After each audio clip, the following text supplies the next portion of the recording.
હું સર્વ સમયે યહોવાને ધન્યવાદ આપીશ અને તેની સ્તુતિ હંમેશા નિરંતર થશે.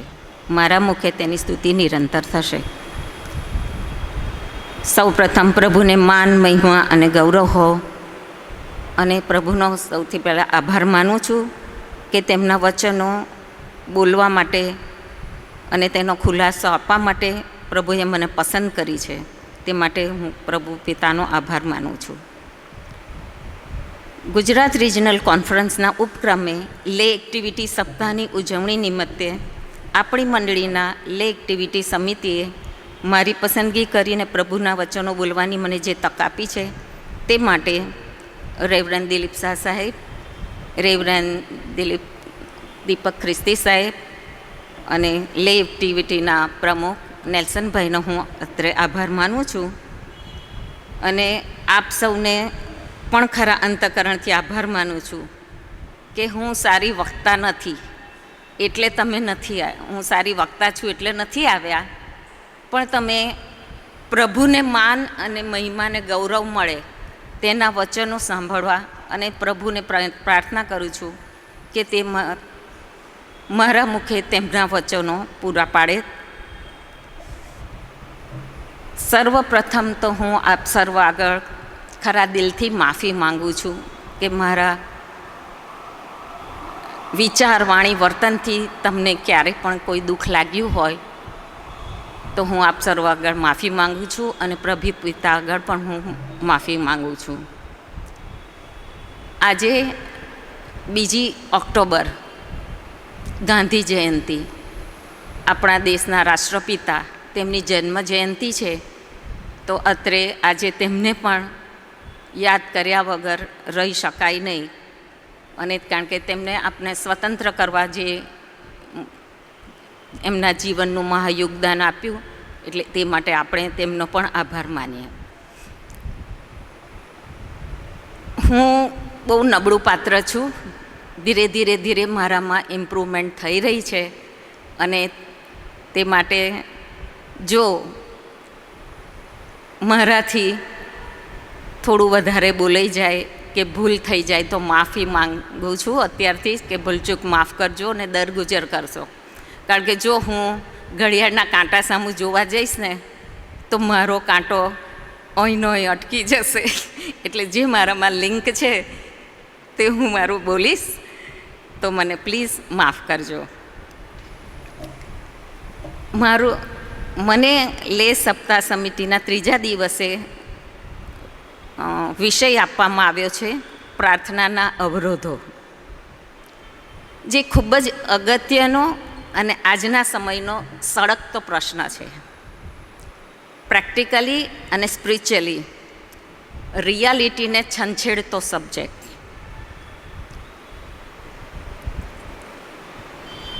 પ્રાર્થનાના અવરોધો એટલે શું, જો એ સમજવું હોય તો આજે આપણા બધા પાસે સેલફોન છે જ, અને આપણે લગભગ આપણા 24 કલાકના મેક્સિમમ અવર્સ આપણે સેલફોન પર હોઈએ છીએ. પ્રાર્થના એટલે પ્રભુ સાથેની વાતચીત. પ્રભુની સાથેની વાતચીતના અવરોધો જાણવા હોય તો કોઈ આપણને ફોન કરે છે અને આપણે તેની સાથે વાતચીત નથી કરવી હોતી તો આપણે શું કરીએ છીએ? એ માટે જે કોઈ વાર ઉપાડતા નથી, બહાના કરીને કાંઈ કહી દઈએ છીએ કે હું બહાર છું, કામમાં છું, તો એ બધા જ બહાનાનું જે આપણે કરીએ છીએ એ અવરોધો છે લોકોની સાથેની વાતચીતના. અને પ્રાર્થના છે ના અવરોધો છે એ આપણે ઈશ્વર સાથેની વાતચીતના અવરોધો છે. એટલે બંને સમજવામાં એ સહેલાઈ પડી રહે છે. આજનો જે સબ્જેક્ટ છે એ બહુ પ્રેક્ટિકલ હતો, એટલે એ માટે થઈ અને મેં થોડા દિવસો અગાઉ આપણી જ મંડળીના ભાઈ બહેનો, તેમાં સ્ત્રી પુરુષો, મોટી ઉંમર, નાની ઉંમર, યંગસ્ટર હોય, વર્કિંગ હોય, રિટાયર્ડ હોય, ઘરે રહેનારા હોય, ચર્ચમાં આવનારા હોય, મિટિંગોમાં અમુક એટેન્ડ કરનારા ના હોય, જે પહેલાં કરતા હોય અને એમણે આવવાનું બંધ કરી દીધું હોય, એ દરેકને મેં પર્સનલી ફોન કરીને પ્રશ્ન પૂછ્યો હતો. એ ફક્ત મારું પોતાને નિખાલસપણેની મારો સર્વે હતો અને એ મારા સુધી જ રહેશે. પણ હું આપ સર્વનો પણ પુષ્કળ આભાર માનું છું કે દરેકે મને એકદમ સચ્ચાઈથી, સત્યતાથી અને નિખાલસપણે સાચા જવાબ આપ્યા. તે માટે હું આપ સર્વનો ખૂબ ખૂબ આભાર માનું છું. અને એ મારો જે સર્વે હતો અને આપ લોકોના જવાબોએ મને આ તૈયારી કરવામાં ઘણી સરળતા કરી આપી. પ્રાર્થના એટલે શું? પ્રથમ દિવસે મોનિકાબેને સરસ રીતે સમજાવ્યું કે prayer is A conversation with creator. બીજા દિવસે સ્ટેન્લીભાઈએ પ્રાર્થનાની શરતો વિશે સમજણ પૂરી પાડી અને તેમણે સમજાવ્યું કે પ્રાર્થના એમના શિષ્યોને ઈશ્વરે સમજાવ્યું હતું કે એટલે તે લોકો પ્રાર્થના શીખ્યા, પ્રાર્થના જીવ્યા અને તેમણે પ્રાર્થના ફેલાવી. અને બીજું એક એમણે સુંદર છેલ્લે એક પ્રાર્થના જેવું જ કહી શકાય એનું એમણે ટ્રાન્સલેશન કરી અને છેલ્લી 2 લાઈનો આપી હતી. એ એમને પણ બહુ જ ગમી હતી અને એ મને પણ એટલી અસર કરી ગઈ. એમાં લખેલું હતું કે મને જે જોઈતું હતું તે કશું ના મળ્યું, મને જે જોઈતું હતું તે કશું ના મળ્યું, પણ મારી માટે જે જરૂરી હતું તે તેમણે મને પૂરું પાડ્યું. બસ આ જ પ્રાર્થના પ્રભુ આપણા માટે શું ઈચ્છે છે, કરવા માંગે છે અને આપણે કેટલા એમને સરેન્ડર થઈએ છીએ તેનો આમાં સાર આવી જાય છે. એમણે પ્રાર્થનાની શરતો સરસ રીતે સમજાવી, પણ આજે મારો સબ્જેક્ટ એનાથી ઓપોઝિટ છે. જો જે પ્રાર્થનાની શરતો છે તેને ના પાડીએ, તેને ના સમજી અને જીવનમાં એનું પાલન કરીએ, એ પ્રાર્થનાના અવરોધો છે. લગભગ તેને ઓપોઝિટમાં મીન્સ એના વિરુદ્ધમાં આપણે એને ગણી શકીએ. હવે પ્રાર્થના બાઇબલમાં સૌ પ્રથમવાર ક્યારે પ્રાર્થના શબ્દ લખવામાં આવ્યો છે તો ઉત્પત્તિના 4થા અધ્યાયમાં અને 26મી કલમ, જ્યારે કાઈનને હાબેલને મારી નાખ્યો અને પછી તેના જગ્યાએ પ્રભુએ આદમ અને હવાને શેથ આપ્યો હતો. અને ઉત્પત્તિ 4 અને 26માં લખેલું છે કે શેથને પણ દીકરો થયો અને તેનું નામ તેણે અનોશ પાડ્યું. ત્યારે લોક યહોવાના નામે પ્રાર્થના કરવા લાગ્યા. અહીં દીકરાના જન્મની આભાર સ્તુતિને અર્થે પહેલીવાર લખવામાં આવ્યું કે લોક યહોવાના નામે પ્રાર્થના કરવા લાગ્યા. અને આ પહેલાં પ્રાર્થના શબ્દનો ઉલ્લેખ ક્યાંય જોવા મળતો નથી. બીજી પ્રાર્થના છે તે ઉત્પત્તિ 20 અને 17માં જોઈએ કે તેમાં અબીમેલેક અને ઇબ્રાહીમની વાત આવે છે કે દેવે અબીમેલેકની સ્ત્રી અને તેની દાસીઓના ગર્ભસ્થાન જ્યારે બંધ કરી દીધા હતા અને સ્વપ્નમાં જ્યારે તેને ખબર પડી કે ના આ તો ઇબ્રાહીમની પત્ની છે, ત્યારે દેવે તેને કહ્યું કે જા અને ઇબ્રાહીમ તારા માટે પ્રાર્થના કરશે. અને ત્યાં ઇબ્રાહીમ તેમના માટે પ્રાર્થના કરે છે અને અબીમેલેકની સ્ત્રી અને તેની દાસીઓના ગર્ભસ્થાન ઉઘડી જાય છે અને તેમને સાજાપણું મળે છે. એટલે આ સાજાપણાની આ પહેલી પ્રાર્થના ગણાય. પેલી આભાર સ્તુતિની હતી અને આ સાજાપણાની. જૂના કરારમાં જોઈએ તો દેવ મોઢામોઢ વાતો કરતા હતા, વાતચીત કરતા હતા. પ્રાર્થના એટલે તો વાતચીત, 2 બાજુ. આપણે બોલીએ તો પ્રભુ સાંભળે અને પ્રભુ બોલે તો આપણે સાંભળીએ. તો જૂના કરારમાં તો યહોવા દેવ પોતે મોઢામોઢ વાત કરતા હતા. અને આપણે ઘણીવાર જાણીએ છીએ કે મૂસા પર્વત પર જતા હતા, 40 દિવસ સુધી તે ત્યાં રહ્યા હતા અને ત્યાં પ્રભુએ તેમની સાથે વાત કરી હતી. વારંવાર જરૂર પડતી ત્યારે જતા, તે આગળ શું દોરવણી આપવી, શું કાર્ય કરવું છે અને જે પ્રશ્નો છે તેનો ઉકેલ પણ જણાવતા હતા. તેવી રીતે એલિયા, પ્રબોધકો દરેક સાથે તે મોઢામોઢ વાત કરતા હતા. દાનિયેલને પણ આપણે જોઈએ છે કે દાનિયેલ પણ ગુલામીમાં હતો અને ગુલામીના અવરોધો હતા, તો પણ એ 3 ટાઈમ યરૂશાલેમ બાજુની બારી ખોલી અને ત્યાં પ્રભુ મંદિર બાજુ પોતાનું મુખ રાખી અને ત્યાં 3 વાર પ્રાર્થના કરતો હતો. અને એનો એક ગુનો બન્યો હતો અને આપણે જાણીએ છીએ તેની આખી સ્ટોરી, કે તેને એના લીધે થઈ અને કેદમાં નાખવામાં આવ્યો હતો. પણ ત્યાં સિંહોના મોઢા પણ ઈશ્વરે બંધ કરી દીધા હતા. પ્રાર્થના, પ્રભુ સાથેની સંગત, તેનાથી બળ અને કેટલું સામર્થ્ય મળે છે અને પ્રભુ બચાવે છે. તો આપણી પ્રાર્થના પણ માં આપણે ઈશ્વર સાથે એટલું ગાઢ રીતે પોતાને અંગત રીતે જોડવા જોઈએ. હવે નવા કરાર એટલે પ્રભુ ઈસુ ખ્રિસ્તનો કરાર.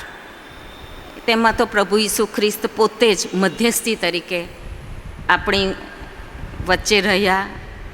તેમણે પોતે પ્રાર્થના કરી. એ તો એકાંતમાં જતા હતા, અર્લી મોર્નિંગ, અને ત્યાં પહાડ પર કે એકાંતમાં જઈને પ્રભુની સાથે કલાકોના કલાકો પ્રાર્થના કરતા હતા. મને લાગે છે કે એ આખા દિવસ માટે થઈ અને એમને જે કાર્યો કરવાના હોય તેની ઈશ્વર પાસે કદાચ બ્લુ પ્રિન્ટ માંગતા હશે કે હવે મારે શું કરવાનું છે, શું નહીં. શું આપણે એ રીતે કરીએ છીએ? એ રીતે એ રાત્રે પણ, મોડી રાત્રે પણ સુધી પણ સાંજે જતા હતા અને ઈશ્વરને પૂરા દિવસમાં જે બળ, સામર્થ્ય અને તેમના દ્વારા જે ચમત્કારો થતા હતા તેના માટે એ આભાર માનતા હતા. માથી 6 અને 9થી 13 તો આપણે જે રેગ્યુલર આપણી પ્રાર્થના બોલીએ છીએ, પ્રભુ ઈસુ ખ્રિસ્તે જે શીખવાડી છે તેમાં આપણે પ્રભુની પ્રાર્થના જોઈ. પ્રાર્થનામાં તો જબરું સામર્થ્ય છે. પ્રાર્થના એ ઈશ્વર સાથેની વાતચીત છે. પ્રાર્થના તે તો યાચના છે, જે દ્વારા આપણે પ્રભુ પાસે આપણા સંકટ અને મુશ્કેલીના સમયે આપણે તે દોરવણી પૂરી પાડે છે, આપણને બળ પૂરું પાડે છે. પ્રાર્થના એ તો સાજાપણાની ખાતરી છે અને પ્રાર્થના દ્વારા પ્રભુની ઈચ્છા પ્રમાણે જીવવાથી આપણને જીવનનો માર્ગ મળે છે. પ્રાર્થના એ તો પ્રભુ પાસે માફી માંગવાનો સરળ રસ્તો છે અને પ્રાર્થના એ તો દેવની આભાર સ્તુતિનું અર્પણ છે. પ્રાર્થના જાણીશું અને એને આપણે તો રોજની પ્રાર્થના જાણે લવારો કરતા હોય અને જાણે એક રૂટીન હોય કે ચાલો ફટફટ બોલી ગયા.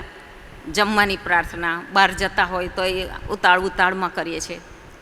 શું તમે તમારા ઘરના પ્રેમ જેને કરતા હોય કે આપણા ઘરના લોકો સાથે એવી રીતે વાત કરશો તો એનું રિએક્શન શું હશે? જો તમે કોઈ આપણે એને વાત કરતા હોય વાતચીત અને એ મોબાઈલમાં જોયા કરતા હોય છે અથવા ટીવીમાં જોયા કરતા હોય છે, ત્યારે આપણને કેટલું ઇન્સલ્ટ લાગે છે. ત્યારે એમ થાય છે કે ઊભા થઈ અને આમના કોઈના ઘરે ગયા હોય ને એ પરિસ્થિતિ થાય તો આપણને એમ થાય છે કે ચાલો જતા રહીએ, જો એમને મારામાં ઇન્ટરેસ્ટ નથી તો શું આપણે આવી રીતે પ્રાર્થના પ્રભુને કરીએ તો પ્રભુને ઇન્સલ્ટ ફીલ નહીં થતું હોય, પ્રભુને દુઃખ નહીં લાગતું હોય, તો એ કેવી રીતે આપણી પ્રાર્થના સાંભળે? તો એ બધા આપણા પ્રાર્થનાના અવરોધો છે.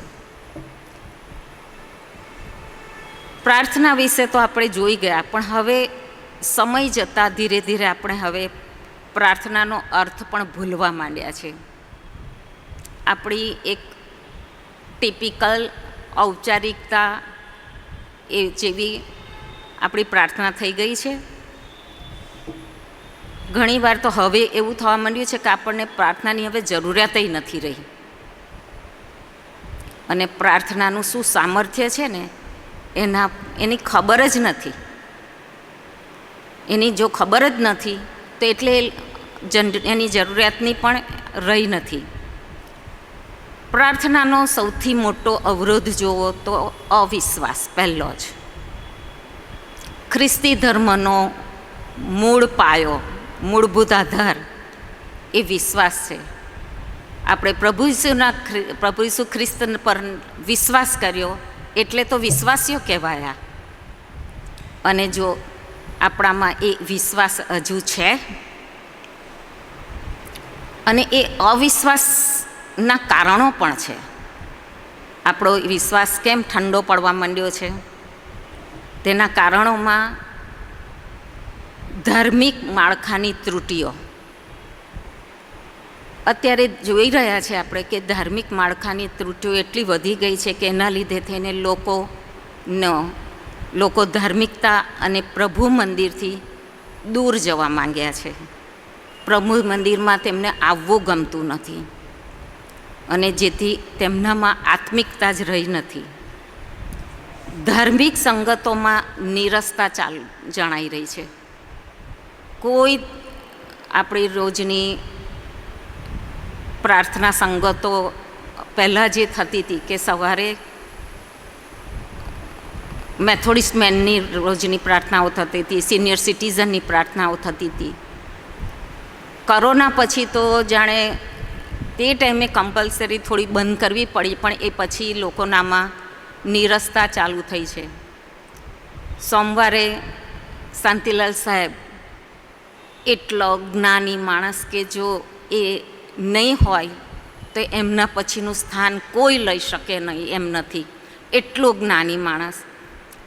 એ આવીને તેમનો એટલી ઉંમરવાળો 85 ઉંમરવાળો પણ એટલા તંદુરસ્ત અને જુસ્સાથી એક એક કલમ સમજાવે છે કે જે આપણે ગમે એટલા કોઈ જ્ઞાની હશે પણ એ કલમો નહીં સમજી શકે.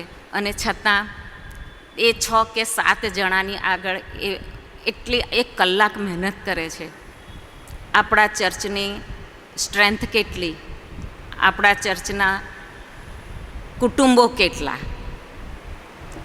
એટલે ધાર્મિક સંગતોમાં ધીરે ધીરે નીરસતા આવતી જઈ રહી છે અને તેનું કારણ મોટો અવરોધ છે આજનો મીડિયા જગત, મોબાઈલ, ટીવી. બીજો અવિશ્વાસનું કારણ આવે છે કે જ્યારે ઘરમાં ગંભીર માંદગી આવે છે અને ત્યારે એટલી પ્રાર્થના કરવામાં આવે છે અને ત્યારે આપણને જે તાત્કાલિક ચમત્કાર જોઈએ છે તે થતો નથી. ત્યારે આપણને એ અવિશ્વાસ સારું થઈ જાય છે કે પ્રભુ મારી પ્રાર્થના નથી સાંભળતા. ઘરમાં કોઈ દુઃખદ મરણ આવે ત્યારે પોતાના આત્મીયજનને ગુમાવવા પછી વ્યક્તિ ઈશ્વર પછીનો ઉપરનો વિશ્વાસ ગુમાવી દે છે. અને એ મેં નજરે જોયું છે કે વર્ષો સુધી પછી તે લોકો ઈશ્વરની પ્રાર્થના સુદ્ધા બંધ કરી દે છે, ચર્ચમાં જવાનું બંધ કરી દે છે, બાઇબલ વાંચવાનું બંધ કરી દે છે. એટલે એ અવિશ્વાસનો એટલે પ્રાર્થનાનો અવરોધ છે મોટામાં મોટો. અને કોરોના કાળ એનું જીવંત ઉદાહરણ છે. આજનું જેનઝી જનરેશન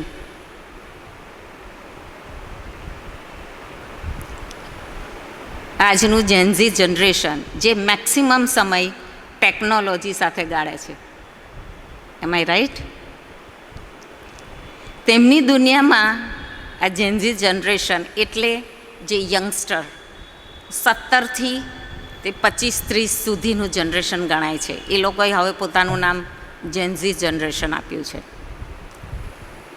તે લોકો તેમની દુનિયામાં વર્કિંગ, શોપિંગ, ડેટિંગ અને મેકિંગ ફ્રેન્ડ્સ ઓનલાઈન, બસ એ જ એમનું મહત્ત્વનું છે અને એ જ એમની દુનિયા છે. આના કારણે તે લોકો સમાજથી દૂર થતા જાય છે, પ્રભુ મંદિરથી દૂર થતા જાય છે, ઈશ્વરથી, એમના વચનોથી દૂર થતા જાય છે. કારણ કે તેમને ઈશ્વરની જરૂર જણાતી નથી, ઈશ્વર પરના વિશ્વાસની જરૂર જણાતી નથી. જે આવનારા સમાજ માટે ખૂબ ડેન્જરસ અને દુઃખદાયક છે. પ્રાર્થના કરીએ પણ આપણું બે મન હોય, થશે કે નહીં? ત્યારે બાઇબલ ચોખ્ખું કહે છે કે સંદેહથી કરેલી પ્રાર્થના તે સ્વીકારવામાં આવતી નથી, તે પ્રાર્થનાને અટકાવે છે. માથી 21 અને 22 પ્રભુ કહે છે કે જે કંઈ તમે વિશ્વાસ રાખીને પ્રાર્થનામાં માંગશો તે સઘળું પામશો. એટલે અવિશ્વાસ છે કે સંદેહ છે તે પણ પ્રાર્થનાનો મોટો અવરોધ છે. ઘણા પોતાના મોજ શોખની અથવા જરૂરિયાત જે નીડી હોય એવી જરૂરિયાત ના હોય પણ એનાથી પર હોય એવી માંગણીઓ પ્રભુ પાસે કરે છે, અને એ જ્યારે સંતોષાતી નથી ત્યારે એ લોકો પ્રાર્થના પર અવિશ્વાસ એમનો આવી જાય છે.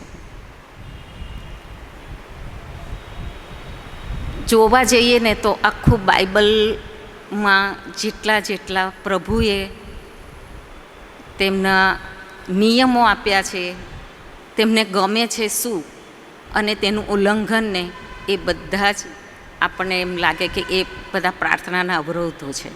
પણ આપણે તેમાંથી જે મુખ્ય અત્યારે લાગી રહ્યા છે અને થઈ શકે એટલા અવરોધોની ચર્ચા કરીએ. મારી નજરે પ્રાયોરિટી એ અત્યારનો પ્રાર્થનાનો મૂળ મહત્ત્વનો એક અવરોધ છે કે લોકોના જીવનમાં પ્રાયોરિટી ચેન્જ થઈ ગઈ છે. ઈશ્વર કે પ્રાર્થના કે પ્રભુના વચનો એ સેકન્ડ, કોણ જાણે પ્રાયોરિટીમાં કયા નંબરે આવતા હશે, કારણ કે એની આગળ એમની બીજી બધી પ્રાયોરિટી બહુ મોટું લિસ્ટ થઈ ગયું છે.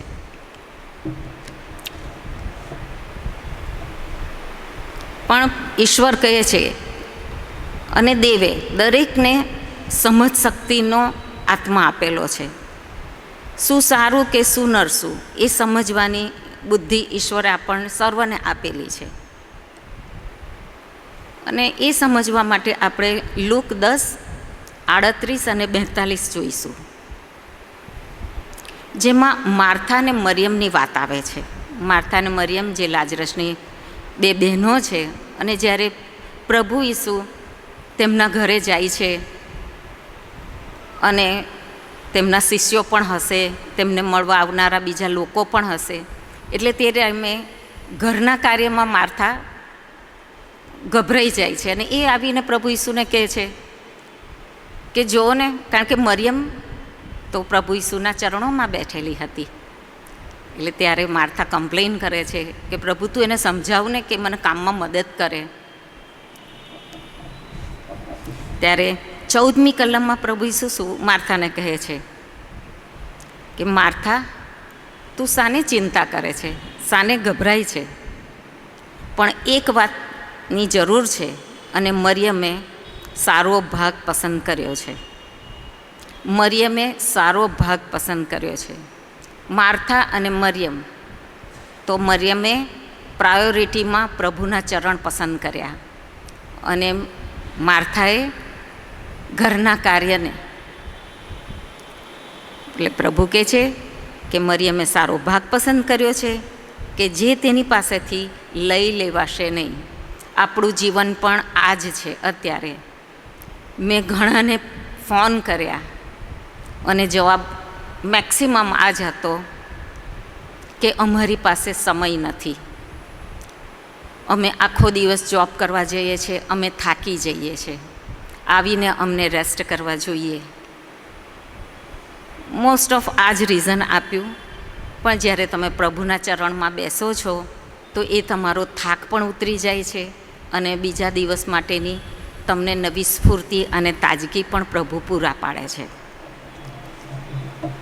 પ્રાર્થનાનો અવરોધ તરીકે આ એક મહત્ત્વનું છે કે આપણે આપણા જીવનમાં દેવને કેટલું મહત્ત્વ આપીએ છીએ અને તેમની સામે પ્રભુની પ્રાર્થના કે સંગત, બાઇબલ સ્ટડી કે આપણા રોજના એને મહત્ત્વ આપીએ છીએ કે રોજના કાર્યો કે નોકરીથી થાકીને આવ્યા છે, આરામ કરવો છે. આવું બધું મને તો અમુક જણાએ એવું પણ કીધું કે આવીને અમે શું કરીએ, એ જે બોલે છે ને તે અમને ગમતું નથી, એ પ્રીચરનું, એટલે અમે નથી આવતા. એ પણ મને ઘણું દુઃખ લાગ્યું કે પ્રભુના વચનો તો પ્રભુના વચનો છે. ઈસુ ખ્રિસ્તના શિષ્યો કોઈ બીડી કે મોટું ભણેલા કરેલા નહોતા કે આપણા પાસ્ટરો જેટલા અભિષિક્ત થયેલા નહોતા.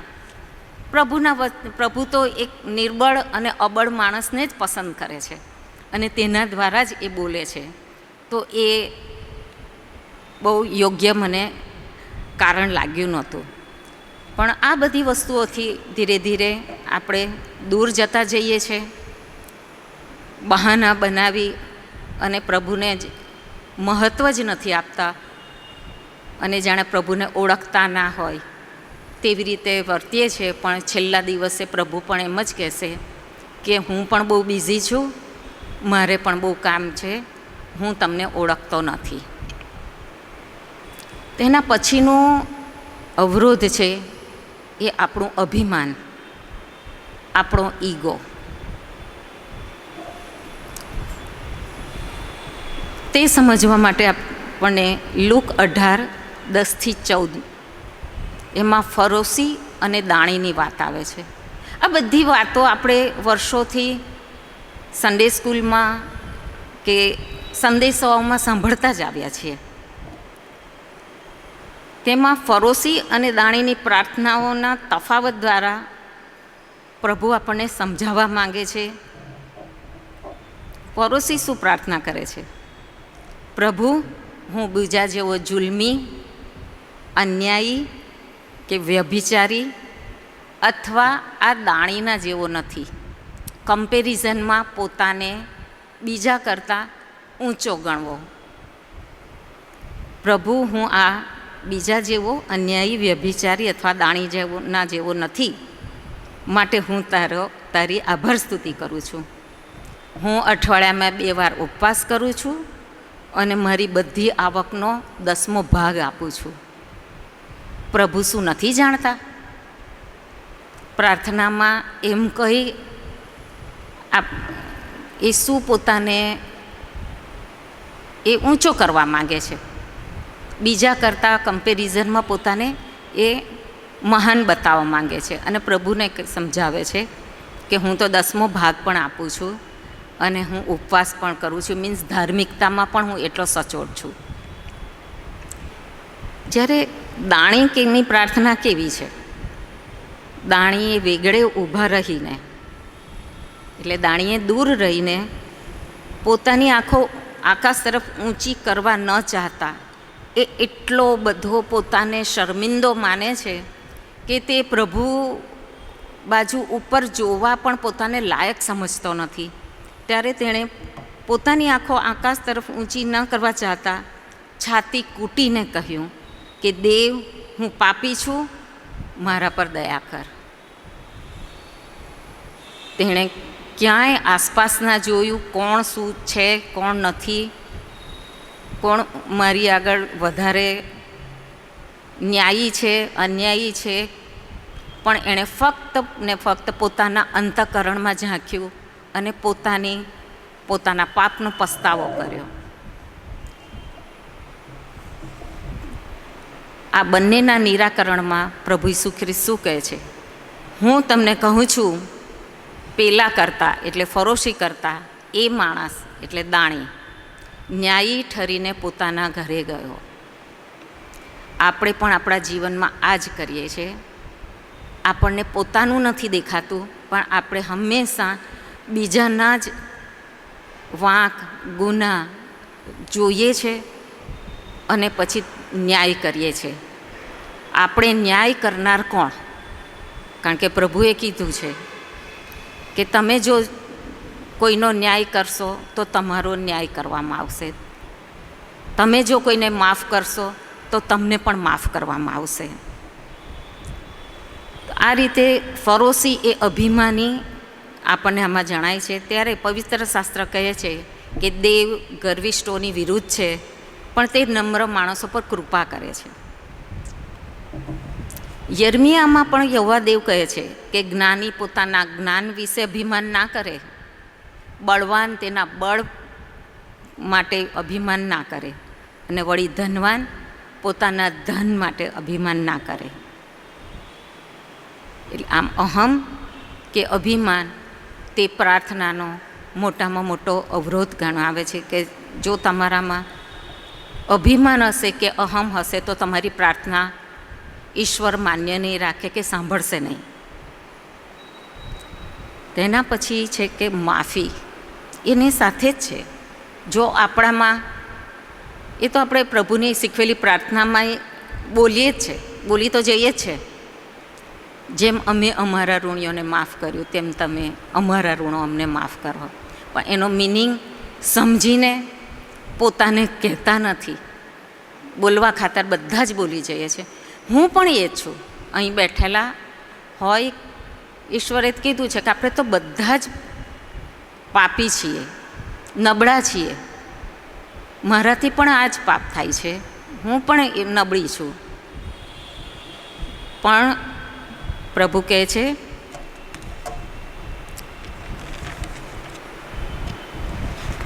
કે જો તમે કોઈને માફી નથી આપી શકતા તો હું પણ તમને માફ ના કરી શકું.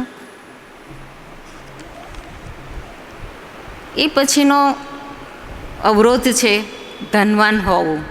આ થોડું બધાને લાગશે, પણ મને એ છેલ્લે પ્રભુએ દેખાડ્યું. એ મારા લિસ્ટમાં નહોતું, પણ જ્યારે મને પ્રભુએ બતાવ્યું કે ના, ધન અથવા ધનવાન હોવું એ પણ એક પ્રાર્થનાના અવરોધરૂપ છે. કેવી રીતે? માર્ક 10 અને 23 પ્રભુ ઈસુ કહે છે, અને ઈસુ આસપાસ જોઈને પોતાના શિષ્યોને કહે છે કે જેઓની પાસે દોલત છે, એટલે ધન છે, તેઓને દેવના રાજ્યમાં પેસવું કેટલું બધું અઘરું પડશે. 25મી કલમ કહે છે, માં એ તેઓ કહે છે કે દોલતવાનને દેવના રાજ્યમાં પેસવા કરતાં ઊંટને સોયના નાકામાં થઈને જવું સહેલું છે.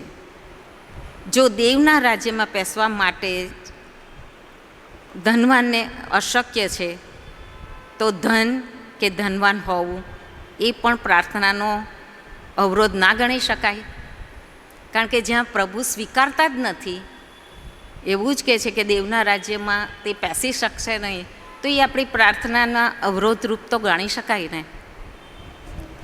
માથી 6 ને 24 પણ એમ લખેલું છે કે કોઈથી 2 ધણીની ચાકરી કરાય નહીં, કેમ કે તે એક ઉપર દ્વેષ કરશે અને બીજા પર પ્રીતિ કરશે, અથવા તે એકના પક્ષનો થશે ને બીજાનો તિરસ્કાર કરશે. દેવની તથા દ્રવ્યની સેવા તમારાથી કરાય નહીં.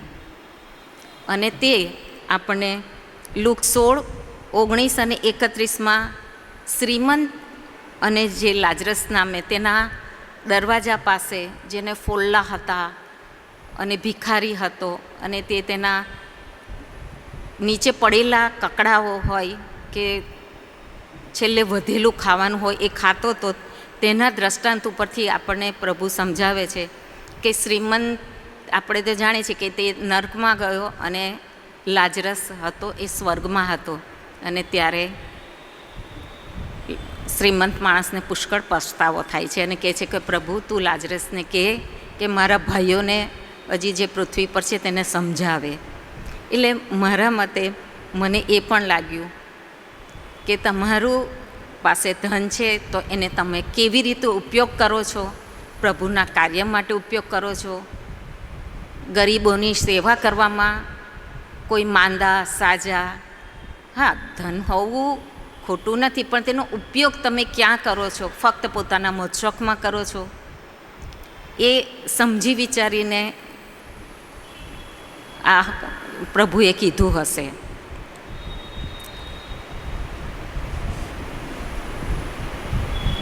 આપણું આ સેન્ટેનરી મેથોડિસ્ટ ચર્ચ લાલ ચર્ચ, વાલુ ચર્ચ, આપણા બધાનું વાલુ ચર્ચ, મારું પણ વાલુ ચર્ચ, અને તેનો આપણને સર્વને ગર્વ છે. આપણા પ્રભુ મંદિરનો ભવ્ય ઇતિહાસ છે. અને હવે તો નજીકના સમયમાં આપણને 2030માં તો આ દેવળના આપણા પ્રભુ મંદિરના 150 વર્ષ ઉજવવાનો મોકો પણ મળશે, જો પ્રભુએ જીવતા રાખ્યા તો. સૌ પ્રથમ ભજન મંડળી તરીકેની શરૂઆત મિસ્ટર ગાર્મેટ એન્જિનિયરના ઘરમાં બેસીને થઈ. તેનો આગળનો બધો ઇતિહાસ ને બધું છે કે પહેલાં 2 CNIના મિશનરીઓ આવ્યા તે, પણ હું થોડું શોર્ટમાં જણાવવા માગું છું. અને 1872થી મેથોડિસ્ટ એપિસ્કોપલ ચર્ચ તરીકે શરૂ થયું, અને પહેલાં ડૉક્ટર લીન પાસ્ટર તરીકે નિમાયા હતા. અને સૌ પ્રથમ ખ્રિસ્તી થનારા કરસનભાઈ રણછોડભાઈ હતા, અને પછી ધનજીભાઈ અને તેમનું કુટુંબ. આ ચર્ચ પાછળ ધનજીભાઈના કુટુંબનો ખૂબ મહત્ત્વનો ફાળો છે. આ બધું મને એટલે જાણવા મળ્યું કે મને 150 વર્ષની ઉજવણી નિમિત્તે કાવ્ય લખવાનું જવાબદારી સોંપવામાં આવી હતી. પણ હું બહુ ખુશ છું કે મને આ બધો ઇતિહાસ ભેગો કરવા મળ્યો, સમજવા મળ્યો, જાણવા મળ્યો, અને હું એના માટે વધારે ગૌરવ અનુભવું છું આપણા ચર્ચ માટે. આ ચર્ચ પાછળ ધનજીભાઈના કુટુંબનો ખૂબ મહત્ત્વનો ફાળો છે, અને જેમના હાલનું જનરેશન આપણા ફ્રાન્સિસભાઈ છે. એમ આઈ રાઈટ? અને જેઓ હજી પણ આપણા ચર્ચની કે આપણા મેથોડિસ્ટ મંડળીની ખરા દિલથી સેવા કરી રહ્યા છે. પ્રભુ પિતાનો આભાર માનીએ છીએ આપના જીવન માટે પણ. આ બધું કહેવા પાછળનો હેતુ એટલો જ છે કે શરૂઆતમાં આપણા વડવાઓએ કેટલી મહેનત અને જહેમત કરી, અને આ પ્રભુ મંદિરની વૃદ્ધિ માટે પહેલાં એક અને એમાંથી એક કરી, અને એમ આપણે અત્યારે અહીંયા બેઠા છીએ, આટલી બધી સંખ્યા છે. આપણે તો માતૃમંડળી છે. આપણી મંડળીમાંથી કેટલી બધી મંડળીઓ બીજી બની, અને આજે બરોડામાં કેટલી ટોટલ કેટલી મંડળીઓ છે આપણે? હા, 14 મંડળીઓ હવે થઈ ગઈ છે. એટલે આટલી બધી અગત્યનો આપણી મંડળીનો ફાળો છે. અને તે ટાઈમે એ આ પ્રભુ મંદિરની વૃદ્ધિ માટે એ આપણા વડવાઓએ તન, મન, ધન અને આત્માથી યોગદાન આપ્યું. આપણા બધાના માતા કે પિતા આ ચર્ચમાં આવતા હતા. મને યાદ છે, મારા મમ્મી ગર્લ્સ હોસ્ટેલમાં હતા, સ્કૂલમાં. મારા સાસુ પણ હતા, અને એ લોકો વાત કરતા હતા કે અમે લોકો ત્યારે બધા અહીં સેન્ટેનરી ચર્ચમાં જ આવતા હતા. એટલે એ પણ આ કઈ બેન્ચ ઉપર બેસતા હશે એ હું યાદ કરું તો મને બહુ જ ખુશી થાય છે. એટલે મને એમ થાય છે કે ના, આ બેન્ચો છે એ આપણા વડવાઓની સાક્ષી છે. મારો પ્રશ્ન અત્યારે દરેકને, આ મંડળીના એક સભ્યને અંગત રીતે પણ છે અને મંડળી તરીકે પણ છે કે આજે આપણે ક્યાં છીએ? આજે આપણે ક્યાં છીએ? આજે આપણો વિશ્વાસ ક્યાં છે? કે હજી આપણે એ પ્રાર્થનાના અવરોધો જે જોયા તેમાં જ આપણે હજી રચ્યા પચ્યા રહીશું?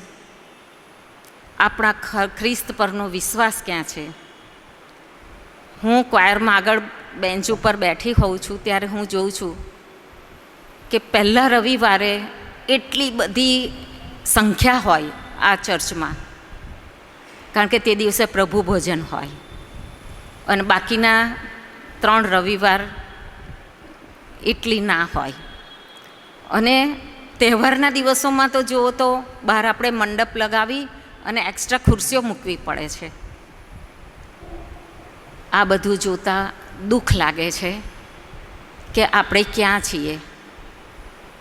આપણા વડવાઓની જે મહેનત છે એને શું કરી રહ્યા છે? આપણી મંડળી કેમ મંદ પડી રહી છે? સન્ડે સ્કૂલ એમાં કેટલી પાંખી હાજરી હોય છે. હા, સ્કૂલના પ્રોગ્રામ હોય, ટ્યુશન હોય, એક્સ્ટ્રા એક્ટિવિટીઝના ક્લાસ હોય, તો મા બાપો પહેલાં પ્રાયોરિટીમાં એમના બાળકોને ત્યાં મોકલે છે. પણ જો બાળકો સન્ડે સ્કૂલમાં જ નહીં આવે તો તે પ્રભુ ઈસુ ખ્રિસ્ત કોણ છે તેમની વાર્તાઓ દ્વારા એ ઓળખી જ નહીં શકે. આપણે પોતે પણ જો ચર્ચમાં નથી આવતા તો આપણા બાળકોને કહીએ છીએ કે સૂઈ રહો, આજે તો આરામનો દિવસ છે, આખું અઠવાડિયું આપણે બહુ કામ કર્યું. તો આગળ જતાં એ બાળકો કેવા બનશે? એ ક્યારેય ચર્ચમાં આવશે? પ્રભુ ઈસુ ખ્રિસ્ત કોણ છે ખબર પડશે? પ્રાર્થના શું એમને સમજવા પડશે? અને ત્યારે શૈતાન જ્યારે ઘેટાના ખાલમાં તેમના પર હુમલો કરશે ત્યારે તેમની શું દશા થશે? એ ક્યાં જશે? પણ જ્યારે જો એમની પાસે પ્રાર્થના તરીકેનું હથિયાર હશે, ઈશ્વર પરનો વિશ્વાસ હશે, તો એ બધા સંકટોને પાર કરી શકશે. આજે મેં ઘણાને પર્સનલી લખ્યું કે પ્લીઝ આવો, પ્લીઝ આવો. તો ઘણાએ મને કહ્યું કે અમે તો આખો દિવસથી જોબ પરથી થાકીને આવ્યા એટલે હવે અમને તો આરામ કરવા જોઈશે. તો મારે એમને કહેવું પડ્યું કે મેં તમને સયાજી હોટલમાં ઇન્વાઇટ કર્યા હોત તો ના આવત. પણ મને એ શબ્દ બોલવા માટે થઈ અને કોઈ ગ્લાનિ નથી, કારણ કે હું કોઈ મારા પર્સનલ સ્વાર્થ માટે તેમને નહોતી બોલાવતી કે મને અહીંયા વધારે હાજરી જોઈએ છે એના માટે નથી બોલાવતી. હું ફક્ત ને ફક્ત આ બધી અવરોધો જો એમના જીવનમાં હોય તો કંઈક એકાદ શબ્દ એમના કાને જાય અને એ અવરોધો એમના જીવનમાંથી દૂર થઈને તેઓ પ્રભુની વધુ નજીક આવી શકે, એના માટે બોલાવવા માંગતી હતી. હું નથી સારી વક્તા કે હું સારું ડિલિવરી નથી કરી શકતી, પણ કંઈ વાંધો નહીં, હું જે છું તે છું. ઈશ્વર મને જે સમજણ આપી છે તે હું બોલું છું. એટલે આપણે ખરા વિશ્વાસ સાથે પ્રભુ પાસે આવીએ અને હઠેઠથી કાલાવાલા કરીએ, માફી માંગીએ અને માફી આપીએ અને દેવના રાજ્ય માટે એકબીજા ઉપર પરસ્પર પ્રેમમાં આગળ વધીએ. અને ત્યારે આપણી પ્રાર્થનાઓ સાંભળવામાં આવશે અને ત્યારે આપણે ભેગા મળીને માંદાઓ માટે પ્રાર્થના કરીશું, જુવાનો માટે પ્રાર્થના કરીશું, જુવાનોના જીવનો માટે પ્રાર્થના કરીશું, તેમની નોકરીઓ માટે પ્રાર્થના કરીશું, આવનાર સતાવણી માટે તૈયાર કરીશું. મંડળી અને પ્રાર્થનાની વેદી સળકાવી રાખીએ અને આપણે જીવનમાં જો પ્રભુને અગ્રસ્થાને રાખીશું તો તે સઘળું પૂરું પાડવા સક્ષમ છે. આપણો દેવ મહાન છે અને સર્વોત્તમ છે. તેના ઉપકારોને આપણે ક્યારેય ભૂલી ના જઈએ અને તેની આજ્ઞા પાલનમાં જીવીએ. આ ચર્ચ આવનાર પેઢીએ જ સંભાળવાનું છે. તો જે તે પ્રભુના વિશ્વાસમાં મજબૂત નહીં હોય તો અત્યારે આપણે એકબીજાને વોટ્સએપ પર મોકલીએ છીએ કે બહારના દેશોના ચર્ચ છે તે બીજા વિશ્વાસના લોકો ખરીદી રહ્યા છે અને ત્યાં જ્યાં આપણા પ્રભુની સ્તુતિ આરાધના થતી હતી તેની જગ્યાએ બીજા દેવોની આરાધના શરૂ થઈ ગઈ છે. દુઃખ લાગે છે, બોજો જેવું લાગે છે. તો આપણી પાસે તો હજી છે, તો આપણે આપણા નવા જનરેશનને, આવતી પેઢીને સારું કંઈક આપીને જઈએ. પણ એમનામાં વિશ્વાસ નહીં હોય, પ્રભુ પરની ભરોસો જ નહીં હોય અને એ પ્રભુના આજ્ઞાકારિત બાળકો જ નહીં હોય તો તે પણ એ લોકો આવતા બંધ થઈ જશે અને ધીમે ધીમે બધા ચર્ચ બંધ થવા લાગ્યા છે. તો એ પણ થઈ શકે છે. આપણે આપણા બાળકોને પ્રાર્થનાના યોદ્ધા બનાવીએ, પણ પહેલાં આપણે બનવું પડશે. ખ્રિસ્તી એટલે ખ્રિસ્તની મંડળી, અને જે પ્રાર્થનાના અવરોધો છે તેને દૂર કરીને આજે આ મંદ પડી ગયેલી મંડળીને, મંદ પડી ગયેલા આપણા આત્માઓને આપણે ફરી સ્ફૂર્તિવંત કરીએ. અને એ જ આજના સંદેશાનો સાર છે. પ્રભુ ઈસુ આ સમજવા અને તેને અમલમાં મૂકવા સમજ શક્તિનો આપણને આત્મા આપે. એ જ પ્રાર્થના સાથ. આમેન.